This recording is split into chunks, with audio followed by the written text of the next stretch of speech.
All right, so here's just some raw footage of some training we did with Kevin and Penny today. So, what I'm doing with them is just getting them used to working together. So, it seems like Penny does a little bit better walking on the right hand side with Kevin. And that makes sense. Being a border collie, she's a little bit more spatially aware, whereas Kevin is not. And so, she has a harder time focusing around him. And so, this is just getting them dialed where I need them to be. And every day is a little bit different.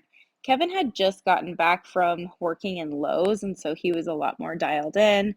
And then Penny, as soon as we got back, we just pulled her out of the kennel that she had been in while we were gone, and so she's a little bit more squirrely, a little bit more excitable, and so this just kind of gives us a chance to dial them in and gets them in a good training mode. So practicing the wait at the gate, some downstays in the driveway, those kinds of things.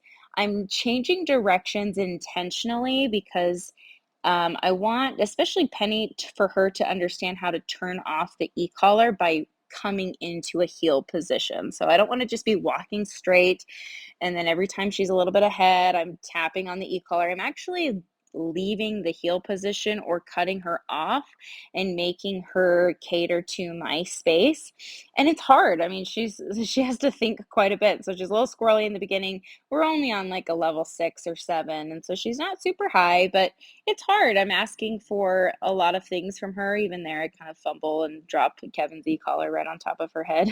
So, but yeah, she's sensitive to pressure, so she doesn't need a lot, but we do need to be consistent with that. She kept trying to lay down right there, and so I'm like, nope, we're healing. Don't worry about the e-collar that dropped. We're just going to move past it and work through it, and that seems to be something that's really helpful for her to do. And then once I get them really dialed in, we just start walking. I'm using a tripod, so occasionally it doesn't follow me like it's supposed to. It thinks the tree is me or something. But just wanted to show you some of this raw footage of what I do to get them primed and dialed in before we actually head out on our walk.